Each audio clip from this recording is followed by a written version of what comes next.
Ndị be anyị tọkwa hụ. Anyị abatago na steeti Ebonyi ka anyị magasịa ihe ndị anyị were na steeti Ebonyi. Ihe ndị eji mara steeti Ebonyi ka ya bụ steeti si wee malite.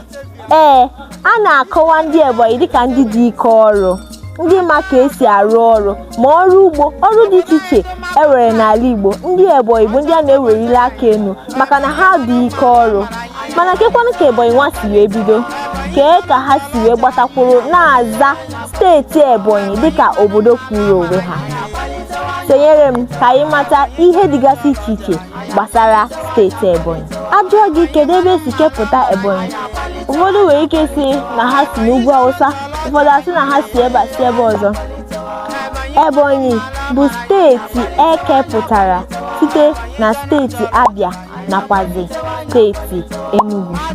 Ọ bụ na October 1st, 1996 ka aka na-achị Nigeria bụ General Sani Abacha kwuru ma die kpọmkwem na steeti a ka a ga-ama dịka steeti Ebonyi wee bụrụ ihe ama ama n'ụbọchị nke tata.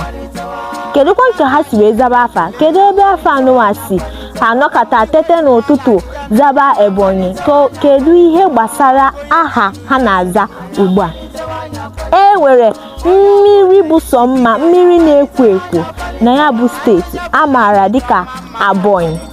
Ebonyi ka a na-akpọ ya bụ mmiri, mana n'ihi na ndị ọcha amaghị ka esi akpọpụta ya bụ aha mmiri, ha wee bido kpọwa ya Ebonyi. Site na Ebonyi ọ zabazie Ebonyi ọ na-aza n'ụbọchị tata. Ya bụ Ebonyi bụ mmiri dị na steeti ahụ. Ị hụla na ya bụ aha abụghị n'elu ka o si wee daa. Ọ bụ omenala ọdịnala steeti ahụ ka ha zawara dịka aha. Steeti a nwekwara ndị ha na ha gbara agbata obi. E nwere ndị ha na ha na-eke oke. Steeti Enugu, steeti Abia, steeti Cross River nakwazi steeti Benue. Ndị a bụ ndị ha na steeti Ebonyi gbara agbata. Kedu omenala eji wee mara ndị Ebonyi? Omenala ha dị iche na nke ndị Igbo na-eme. Ebonyi bụkwa steeti Igbo, ya bụ na omenala ha bụkwazi omenala ndị Igbo. Ha na-ebi ndụ emekwa omume dịka ndị Igbo. Ekwaziri obodo ọkpụ dịgasị iche iche ewere na steeti Ebonyi. Ị na-anụ maka Izi, ị na-anụ maka Eza, ị na-anụ maka Afikpo, ị na-anụ maka Ikwo. Ebe a niile dịgasị n'ime steeti Ebonyi. Ya bụ na steeti Ebonyi abụghị obere obodo. Ewegasịrị ebe nlereanya dị iche iche enwere na steeti Ebonyi. Ya bụ na ọ bụghị naanị maka na a na-anụ steeti a, enwere ebe ọ ga-abụ ịga na steeti Ebonyi ahụ adịghị mma, obi ejuo gị, isi otu a ka ụwa dị. Ịgba mbọ gaa Ebonyi, gaa hụrụ ụbụrụ Salt Lake. Nke a bụ otu ihe eji mara steeti a, maka na a maara steeti a dịka nnu ọra, nnu nke obodo, that is the salt of the nation. A na-eweniri Ebonyi aka enu maka nnu. Ewere ụbụrụ Salt Lake, ewekwaziri ọkpọsi Salt Lake. Ebe ndị a niile bụ na steeti Ebonyi ka ọ dị. Anyị na-ekwuzi maka Isiagụ Poultry Village. Ite ọkpụkpụ na ihe ndị ọzọ niile eji aja ụlọ emepụta. Anyị ma na ndị Igbo bụ ndị nwere akọrụ dị iche iche. Ịkpụ ite sokwazi n'ihe eji wee mara ndị Igbo. Ya bụ n'Isiagụ Poultry Village, ebe ahụ ka ị ga-ahụ ite dịgasị iche iche Chineke nyere ndị Igbo nka na ụzụ ka ha were kpụpụta, ma nke eji eri nri ma nke eji agbanye mmiri. Ha ncha niile nọ na Isiagụ Poultry Village. Ebe ndị a na ebe ndị ọzọ dịgasị iche iche ma n'ahịa. Ewere Abakaliki International Market. Ebe ahụ gịnị ka ị chọrọ ị na-agaghị enweta na Abakaliki International Market? Enu a na-erecha ya na Abakaliki International Market. Ka anyị kwuzie maka ihe eji wee mara steeti Ebonyi kpọmkwem.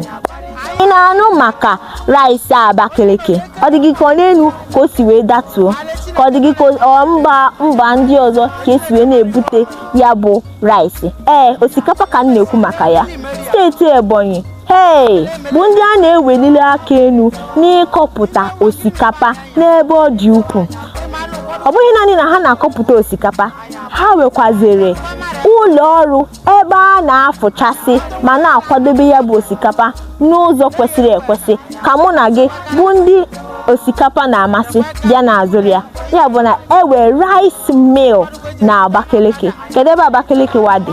Na steeti Ebonyi. Ndị Ebonyi bụkwa ndị a na-eweliri aka elu n'ịdị ike ọrụ.